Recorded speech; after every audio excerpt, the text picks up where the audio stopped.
Hello everyone, स्वागत है आप सभी का बेसिक इलेक्ट्रिकल इंजीनियरिंग के लेक्चर सीरीज में। ये हमारा दूसरा वीडियो है बेसिक इलेक्ट्रिकल इंजीनियरिंग लैब से रिलेटेड, जिसमें हम वर्चुअल लैब्स के थ्रू अपने एक्सपेरिमेंट्स को वेरीफाई कर रहे हैं। राइट। एक्सपेरिमेंट नंबर 1 हमने किया था वेरिफिकेशन ऑफ किरचॉफ लॉज, जिसमें हमने जो प्रोसीजर अडॉप्ट किया था उसमें हमने calculations as well as for observations, हमने वर्चुअल लैब के थ्रू ऑब्जर्वेशंस करके भी एक्सपेरिमेंट को परफॉर्म किया एंड साथ ही साथ कैलकुलेशंस करके भी हमने वेरीफाई किया और दोनों रिजल्ट्स को कंपेयर करके देखा कि both are approximately same with each other. Right. तो सेम प्रोसेस हम एक्सपेरिमेंट नंबर 2 के लिए भी अडॉप्ट करेंगे, जो कि हमें करना है एक सुपरपोजिशन थ्योरम। सुपरपोजिशन थ्योरम क्या होती है, उसका स्टेटमेंट क्या है, this we should know everyone की किसी भी एक ऐसे सर्किट में जहां कम से कम दो सोर्सेज हो, वहां हम सुपरपोजिशन थ्योरम को अप्लाई करते हैं। और किसी भी एक ब्रांच में जो नेट रिस्पॉन्स होता है, that should be the algebraic sum of the response received by the individual source when other sources kept inactive in the circuit. Right. तो इस तरह का कुछ स्टेटमेंट हमारा सुपरपोजिशन थ्योरम का है, उसी के लिए हम यहाँ पर भी काम करेंगे। ठीक है। तो बिफोर स्टार्टिंग द एक्सपेरिमेंट, हम सबसे पहले ये देखेंगे कि कैलकुलेशन वाइज हम किस तरह से इसको परफॉर्म कर सकते हैं। तो let's start with this. So to perform the superposition theorem experiment, हमें एक सर्किट की जरूरत है। तो let us consider a circuit here like that कि एक ऐसा सर्किट हम कंसिडर कर रहे हैं जिसमें दो वोल्टेज सोर्सेज लगे हुए हैं like this. So these are the two sources we have. This is V1. One resistance is connected here, another resistance is connected here. One resistance is this and another source of voltage is this one. ठीक है। तो दो sources है हमारे पास, this is V1, this is V2 and three resistances we are considering R1, R2 and R3. Right. Now according to this particular circuit, let us assume that there is a current flowing through this branch I1, current flowing through this branch is I2, current flowing through this branch is I3. Right. Now according to superposition theorem, जो superposition theorem है वो क्या कह रही है, वो ये कह रही है कि ये जो सर्किट है, इस सर्किट में अगर हम इन इंडिविजुअल सोर्सेस को लेते हुए परफॉर्म करें इस सर्किट के साथ, और अपना एक सोर्स को कंसीडर करें और दूसरे सोर्स को डीएक्टिवेट करें लाइक दिस, जैसे हम यहाँ पर आपके सामने करके दिखा रहे हैं। ये हमने एक V1 सोर्स को कंसीडर किया और V2 सोर्स को इनएक्टिव किया है, डीएक्टिवेट कर दिया है। So by doing that, let us consider that the value of these all currents is I1 dash, I2 dash and I3 dash. ठीक है। ये हमारा तब है जब हम कंसीडर कर रहे हैं V1 को and V2 is deactivated.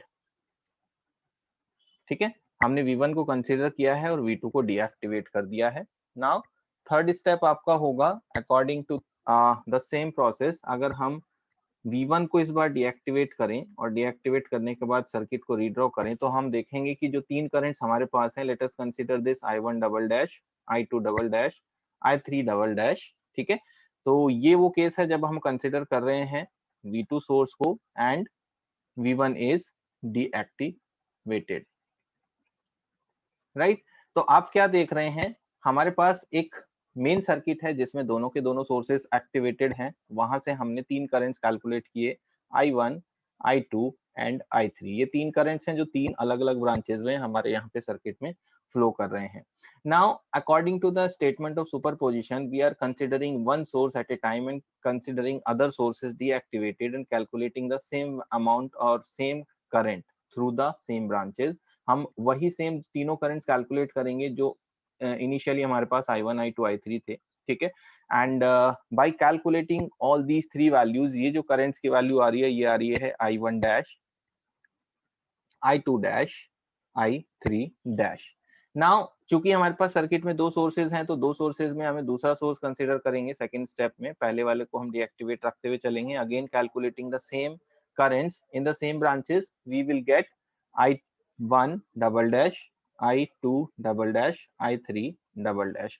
तो जो सुपरपोजिशन थ्योरम है वो ये कहती है कि ये जो तीन करंट्स हैं, नेट करंट्स जो हमने अलग अलग तीनों ब्रांचेस में लिए हैं, the value of these net currents should be equals to the algebraic sum of the currents calculated in the same branch when you consider the individual source. Means जब हमने V1 लिया तो हमें I1 डैश मिला, जब हमने V2 लिया तो हमें I1 डबल डैश मिला। And as we can see the direction of I1 is this, direction of I1 dash is this, direction of I1 double dash is this, so all the direction are matching with each other, so this will be the positive terminal here.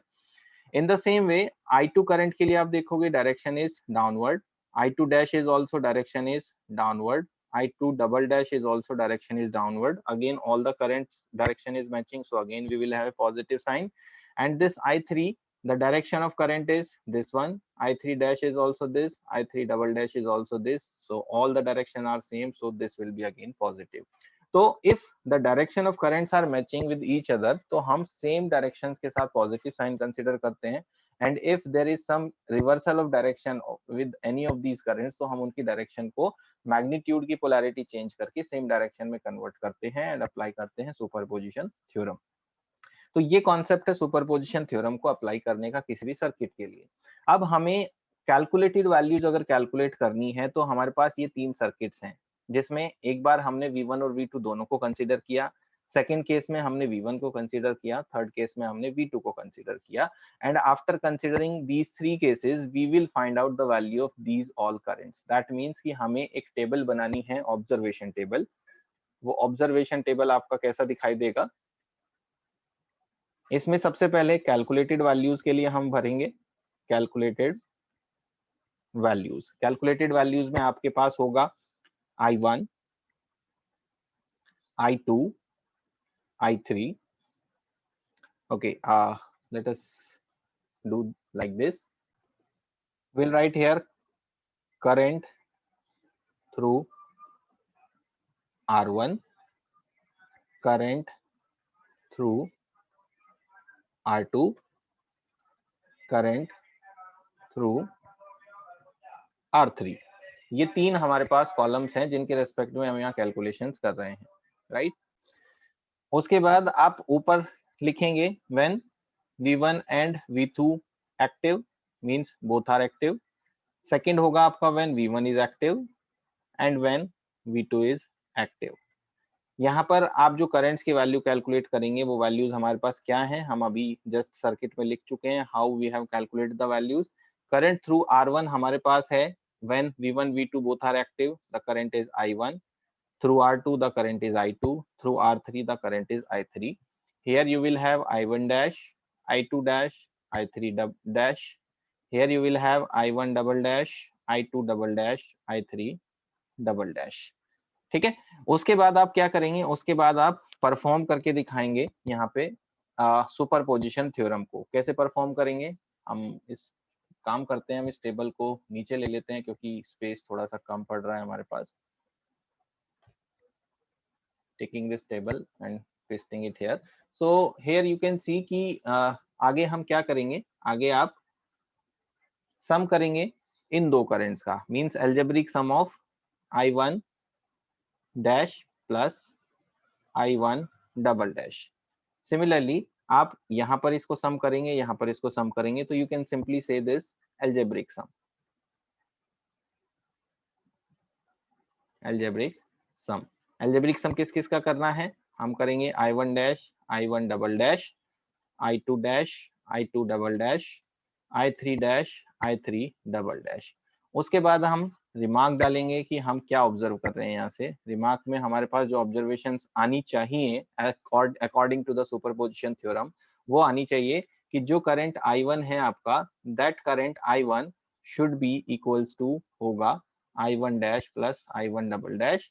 Similarly, I2 should be equals to I2 dash plus I2 double dash, and I3 should be equals to I3 dash plus I3 double dash. ठीक है. अब आपको calculations के through इस table को fill up करना है. This is the work we have to do now, right. So circuit आपके पास है, ये हैं आपके पास सर्किट्स, और इस सर्किट के लिए आपको कैलकुलेशंस करने के लिए चाहिए होंगी values of V1 V2 R1 R2 R3. So let us consider V1 as 10 volts, V2 as 5 volts, R1 is 5 ohm, R2 is 10 ohm, R3 is 15 ohm. ठीक है. Considering these values, हमने अगर ये सारी values को consider किया है, तो now we are going to solve these three circuits separately and we'll find out the values of all these values of currents. यहाँ आपके पास total 9 values of currents हैं जो तीन सर्किट से निकल कर आए हैं. तो तीनों सर्किट्स के लिए हमें इन values को calculate करना है. ठीक है, हम कोई भी मेथड अप्लाई कर सकते हैं, इधर we go for mesh analysis और नोडल एनालिसिस, हम कोई भी मेथड को अप्लाई करें, हमें बेसिकली यहाँ पर रिजल्ट्स को फाइंड आउट करना है। तो let's do this when V1 and V2 both are active. ठीक है, अगर दोनों के दोनों एक्टिव हैं तो हमारे पास जो सर्किट है वो ये है हमारे पास। ठीक है, इस सर्किट के लिए हमें जब V1 V2 एक्टिव है तो हमें I1 I2 I3 को कैलकुलेट करना है by using any method.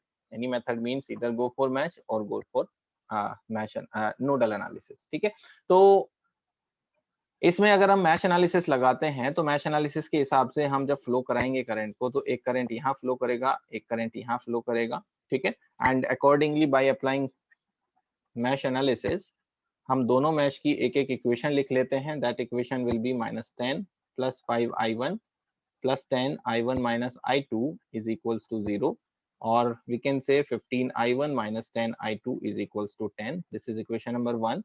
Similarly, for the mesh 2, we will have -10 of I1 - I2 plus 15 of I2 plus 5 is equals to 0, or -10 I1 plus 25 I2 is equals to minus of 5. This is equation number 2. ठीक है, ये equations आ गई हैं। Now in दोनों equation की help से हमें I1 I2 को सॉल्व करना है। We are getting, after solving these equations, I1 is 0.727 ampere and I2 हमें मिल रहा है 0.0909 एम्पियर। ठीक है, ये वैल्यूज हमें मिली हैं I1 I2 की। अब हम कॉन्सेंट्रेट करना चाहते हैं values of capital I1, capital I2, capital I3 के लिए। So here in this case capital I1 is equals to small I1, that is 0.727 ampere.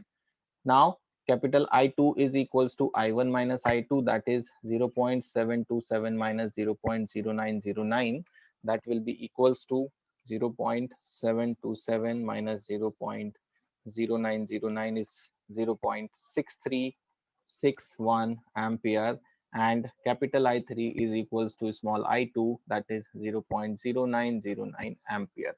Along with the values of these currents, let us mark the directions also. The direction of capital I1 is this, the direction of I2 is downward direction, and the direction of I3 is this one, right? अब हमें जो values मिली हैं, now we can put the values of these currents in this table. हमारे पास capital I1 का value आया है 0.727 ampere, capital I2 का value आया है 0.6361 एम्पियर, एंड I3 का वैल्यू आया है 0.0909 एम्पियर। डायरेक्शन मार्क कर देते हैं, दिस एंड दिस।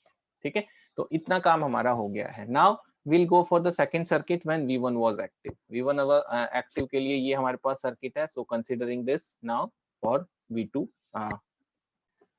तो here is the circuit जहां पर आपका V1 एक्टिव है, और V1 एक्टिवेशन के टाइम पे आपके पास जो सर्किट मिल रहा है उसमें फिर से हम मैश एनालिसिस लगा लेते हैं। तो सिंप्लीफाइंग दिस, I1 I2 की वैल्यू हमें चाहिए, तो बाय मैश एनालिसिस पहला इक्वेशन हमारा बन जाएगा -10 plus 5I1 plus 10 I1 minus I2 is equals to 0, or 15 I1 minus 10 I2 is equals to 10. This is number 1.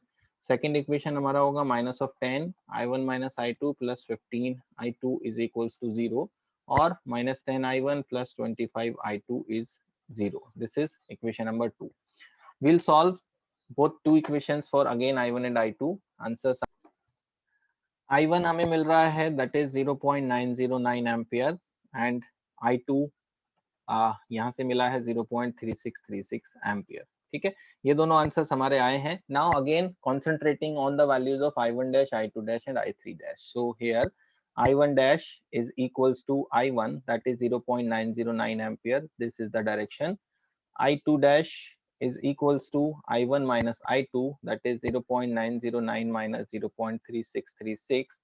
That will give you 0.909 minus 0.3636 is 0.5454 in downward direction, and I3 dash will be equals to small I2, 0.3636 ampere in this direction. तो again हमारे पास तीनों values आ गई हैं। Now we'll put all three values in this table. So I1 dash, I2 dash, I3 dash की जगह तीनों value put करेंगे। I1 dash है 0.909, 0.909 ampere. This is the direction.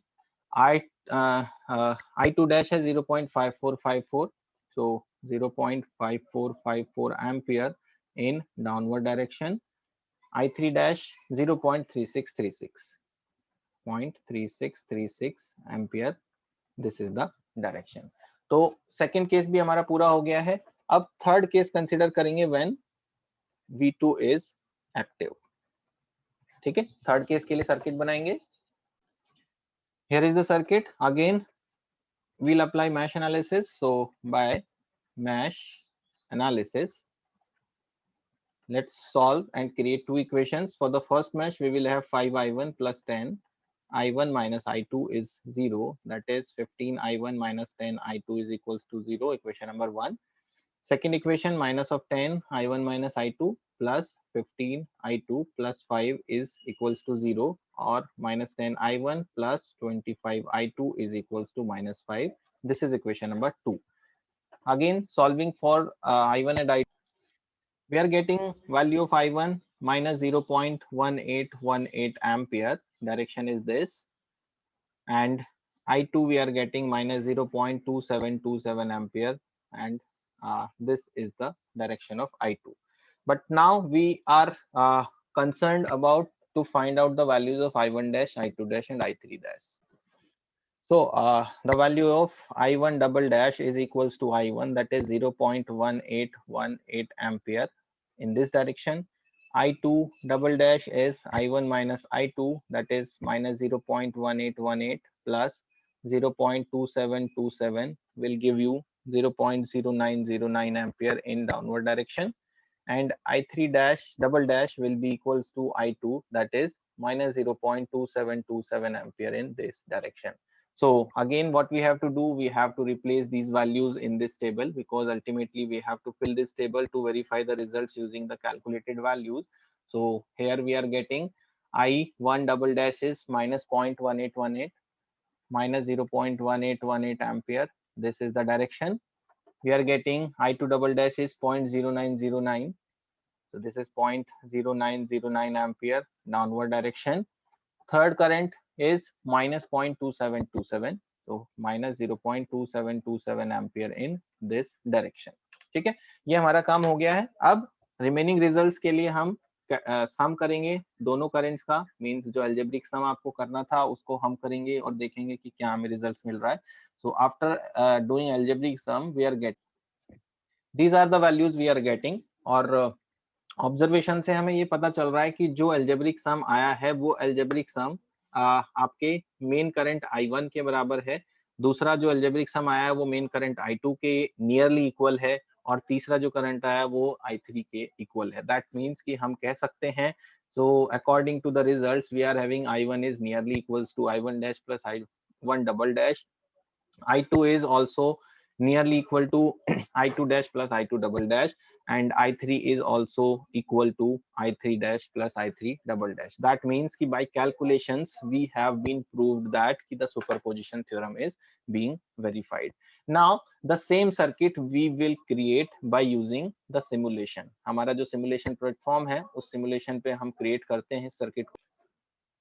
This is the simulation platform जिसके ऊपर हम इस सर्किट को क्रिएट करेंगे. ठीक है, सबसे पहले इसको स्कीमेटिक व्यू पे ले आते हैं ताकि हमें जो कंपोनेंट्स है वो सही से दिखाई दें, जिस तरह से हम पढ़ते हैं या लिखते हैं, बनाते हैं. ठीक है, now what we need to batteries. ठीक है, सबसे पहले हमें दो बैटरी की जरूरत है, तो हम दो बैटरी को ले लेंगे. उनकी वैल्यूज हमने फर्स्ट V1 को कंसिडर किया था 10 वोल्ट, तो will do this 10 volt. Second battery हमने कंसिडर की है with positive on the upper terminal, तो सेम टर्मिनल के हिसाब से इसकी वैल्यू थी 5 वोल्ट. ठीक है, ये हमारे पास हो गया 5 volt. Next is we need 3 resistances. 3 resistance लेंगे. एक रेजिस्टेंस यहाँ पर हमने लगाया था जिसकी वैल्यू थी 5 ओम. एक रेजिस्टेंस यहाँ पर कनेक्ट करना है जिसकी वैल्यू थी हमारे पास 10 ohm in this form. And third resistance we have been taken 15 Om.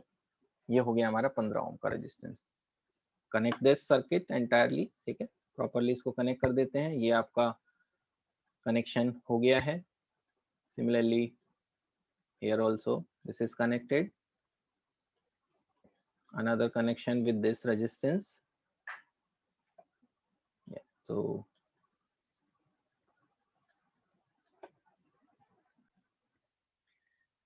next is with this 15 ohm and this battery, and remaining connection we'll do here and here.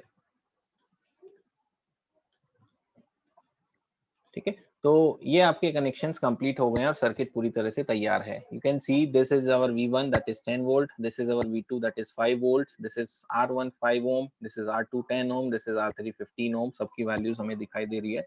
अब हमें क्या करना है, हमें सिर्फ करंट्स की वैल्यूज को मेजर करना है with the help of ampere meter, so that कि हम वापस से यही सेम टाइप का टेबल फिल कर सकें विद ऑब्जर्वेशंस वैल्यूज. ठीक है, तो हम क्या करते हैं, एक सेपरेट ऑब्जर्वेशन टेबल क्रिएट करेंगे जो कि ऑब्जर्व्ड वैल्यूज के हिसाब से होगी. ठीक है, लेट्स डू. तो here is the another table, observation table, जिसमें हम ऑब्जर्व्ड वैल्यूज को फिल करेंगे. सेम टेबल है, आप देख सकते हैं जो हमने ऊपर टेबल बनाया था, जो कैलकुलेटेड वैल्यूज के साथ हमने सब फिल करके प्रूव किया है superposition theorem. The same thing we will do for the observations. ठीक है, ऑब्जर्व्ड वैल्यूज के साथ. Right now the first thing is कि when we have V1 and V2 both are active. ठीक है, इन दिस केस आप देख सकते हैं सर्किट में V1 और V2 दोनों एक्टिव हैं. उस कंडीशन में what are the values of current, वो हमें मेजर करना है. तो सबसे पहले हम I1 को मेजर करेंगे. You can see the value of I1 here is coming 0.6667. ठीक है, तो we will write here 0.6667 ampere. Next is we will calculate the value passing through this is again 0.6667 ampere. Okay, the value passing through the resistance R1, here we can see the value is coming 0.7273. ठीक है, तो this is not 0.6667, it is 0.7273. 0.7273 ampere, right? Second is through the resistance R2, the current is coming 0.6364, 0.6364 ampere. And the third is passing through the resistance R3 is 0.0909, 0.0909 ampere. ठीक है, ये तीनों values हमने current की observe की हैं. अब आपको क्या करना है, V1 को कंसीडर करना है, V2 को डीएक्टिवेट करना है. तो V2 को हम यहाँ से डिलीट कर देंगे. So it is now deleted. Delete करने के बाद इस वायर को इससे शॉर्ट कर देंगे, तो हमारा जो सर्किट है वो V1 एक्टिव है, V2 डीएक्टिवेटेड है. So again we will measure the three currents. हम पहले R1 के थ्रू मेजर करेंगे. It is coming 0.9091, 0.9091 ampere. Second current passing through R2 is 0.5455, 0.5455 ampere. And the third one, the value passing through the resistance R3 is 0.3637, 0.3637 ampere. ठीक है, ये हमारे हो गए. अब आपको क्या करना है, third step, that is V2 को एक्टिवेट करना है, V1 को डीएक्टिवेट. तो हम क्या करेंगे, यहाँ से V1 को डिलीट कर देंगे. एक नया सोर्स लेंगे जिसको हम यहाँ पर कनेक्ट करेंगे. थोड़ा सा रीअरेंज करना होगा सर्किट को, तो that is what we are doing, connecting this wire here and connecting this resistance with this source. This is completed, and another connection we will do here. So we can see our V2 is ready with the value of 5 volts. हमारे पास V2 का जो value है वो 5 volts है. V1 deactivate हो चुका है. तो in this circuit let us measure the value through R1. It is 0.1818, so 0.1818 ampere. For the resistance R2, the current is 0.0909, 0.0909 ampere, and the current through R3 is 0.2727, 0.2727 ampere. ठीक है, तो एक चीज आप यहाँ पर देखिए कि जो करंट का वैल्यू हमें मिल रहा है थ्रू दिस एम्पियर मीटर, जो भी हम मेजर कर रहे हैं, उसमें आपको किसी भी तरह से पोलैरिटी का पता नहीं चलता है कि करंट की डायरेक्शन क्या है. आपका करंट का डायरेक्शन कौन सी तरफ जा रहा है, या ये पॉजिटिव वैल्यू है, नेगेटिव वैल्यू है, ये आपको यहाँ से मेजर नहीं हो पा रहा है. आप इसको इस तरह से भी देख सकते हैं कि ये जो 5 वोल्ट है, अगर मैं इस 5 वोल्ट को रिवर्स कर दूं, यानी कि मैं ऊपर पॉजिटिव था उसको नीचे कर दूं, नीचे नेगेटिव था ऊपर कर दूं, तो भी आपको सेम वैल्यू ऑफ करंट ही यहाँ से मिल रहा है, there is no change in the current. ठीक है, तो इसका मतलब ये है कि ये आपको डायरेक्शन के बारे में कोई आइडिया नहीं दे रहा है, ये सिर्फ आपको प्रॉपर वैल्यू, मैग्नीट्यूड का वैल्यू आपको दे रहा है। ठीक है, तो after getting all these value, अगर हम अपनी ऑब्जर्वेशन टेबल को देखें तो इस ऑब्जर्वेशन टेबल में कोई भी डायरेक्शन नहीं है, हमें नहीं पता कि कौन सा करंट पॉजिटिव है, कौन सा करंट नेगेटिव। लेकिन हम एक कॉन्सेप्ट जरूर यहाँ अप्लाई कर सकते हैं, वो है हमारा सुपरपोजिशन का कॉन्सेप्ट। और हमें पता है कि जब हमने दोनों के दोनों सोर्स को लेके एक साथ काम किया है और वैल्यूज को फाइंड आउट की है, सो वो हमारे नेट करंट्स है, यानी कि इस पर्टिकुलर कॉलम में जो भी करंट्स आए हैं वो हमारे नेट करंट्स की वैल्यू है, क्योंकि हमने दोनों के दोनों सोर्सेस को कंसीडर किया है। और बाकी के जो दोनों कॉलम्स हैं उनका हमें क्या करना है, एल्जेब्रिक सम करना है। एल्जेब्रिक मींस ये पॉजिटिव भी हो सकता है और नेगेटिव भी हो सकता है, राइट। अब आप एक चीज देखिए कि फर्स्ट कॉलम में जो करंट I1 की वैल्यू है वो है 0.7273, सेकेंड कॉलम में I1 डैश का वैल्यू है 0.9091 और थर्ड कॉलम में I1 डबल डैश का वैल्यू है 0.1818। तो इन दोनों करंट्स के बीच में कौन सा साइन लगना चाहिए कि वैल्यू 7273 के बराबर आए? तो नेचुरली हमें दिखाई दे रहा है कि जो 0.9091 है, 0.9091 है, उसमें से अगर 0.1818 को माइनस किया जाएगा तो ही आपको वो वैल्यू अप्रोक्सीमेटली 0.7271 के बराबर मिलेगी। इसका मतलब ये हुआ कि इन दोनों करंट्स में जो डायरेक्शन है, या तो वो डायरेक्शन अपोजिट है, और अगर हम सेम डायरेक्शन लेके चल रहे हैं तो यहाँ पर आपको क्या करना पड़ेगा, एक नेगेटिव साइन लगाना पड़ेगा। तो इट इज बेटर कि यहाँ पर हम नेगेटिव साइन ना लगाते हुए अगर डायरेक्शंस मार्क करें तो we can say the direction of this I1 is this, the direction of I1 dash in the positive value is this, and the direction of this positive value 0.1818 is this। ठीक है, तो जाके आपका ये polarity match होके आपको ये net value का वैल्यू देगा और आपको रिजल्ट देगा I is equals to I1 dash minus of I1 double dash. ठीक है, और आपका जो सुपरपोजिशन थ्योरम है वो प्रूफ हो जाएगा। ठीक है, सिमिलरली अगर करंट I2 को देखें, यानी कि R2 के थ्रू जो करंट है उसको अगर आप देखते हो तो यहाँ आपके पास है 0.6364। ठीक है, ये आपके पास है 0.6364, यहाँ आपके पास है 0.5455, यहाँ आपके पास है 0.0909। दैट मीन्स कि अगर इन दोनों को हम ऐड करें, मीन्स 0.5455 को अगर ऐड किया जाए 0.0909 के साथ, तब आपको यहाँ पर जो नेट करंट की वैल्यू मिलेगी वो 0.6364 के बराबर या नियरली इक्वल टू दिस मिलेगी, राइट।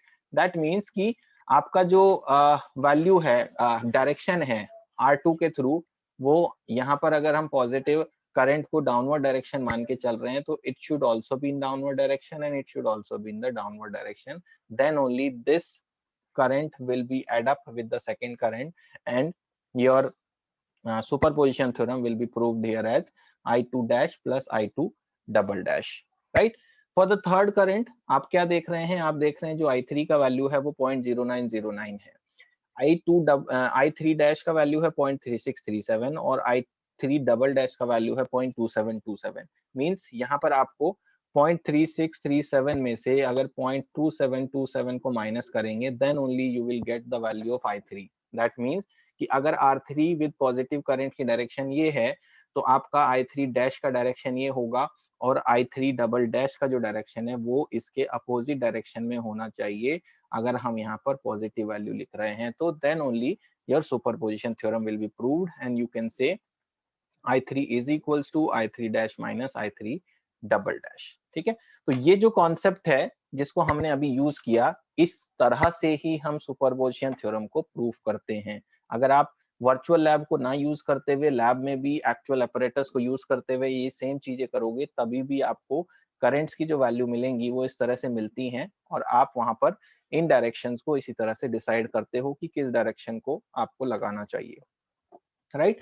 तो with the help of the calculated values, here are the readings we have and here are the observed values, the readings which has been taken from this experimental setup, जो virtual lab का experimental setup है, वहां से हमने इनकी values को determine किया है और वेरीफाई किया है कि ये सुपरपोजिशन थ्योरम हमारा प्रूफ हो गया है। ठीक है, तो रिजल्ट्स में हम क्या लिख सकते हैं, रिजल्ट्स में हम लिख सकते हैं results, the superposition theorem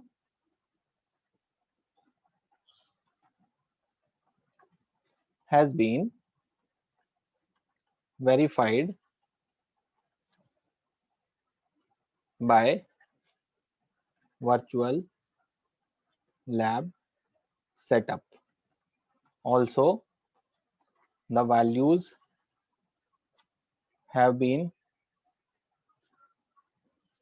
calculated manually. ठीक है, आपने क्या किया, आपने मैन्युअली भी कैलकुलेशंस की है, हियर इज द रीडिंग, आपने सेटअप के से भी वैल्यूज को फाइंड आउट किया है, हियर द रीडिंग, और दोनों ही तरह से हमने सुपरपोजिशन थ्योरम को वेरीफाई किया है। ठीक है, तो that's all about the superposition theorem, जिसको हमने कर दिया है कंप्लीट यहाँ पर। तो आई होप कि ये एक्सपेरिमेंट कैसे करना है ये आपको समझ आया होगा, डिटेल प्रोसेस आपको थोड़ी क्लियर हुई होगी। और अगर आपको यहाँ से सब चीजें क्लियर हैं, वीडियो अच्छा लगा है तो शेयर कीजिए अपने फ्रेंड्स के साथ और लर्न कीजिए यहाँ से, ताकि आप अपनी लैब फाइल्स को कंप्लीट कर सकें। और साथ ही साथ एक्सपेरिमेंट के वाइवा जब होते हैं वहां पर इन वीडियोस को देख के अपने कॉन्सेप्ट को ब्रश अप करके वहां पर वाइवा में अच्छे से अच्छा परफॉर्मेंस आप दे सकें। ठीक है, तो thank you so much for watching this video. Thank you.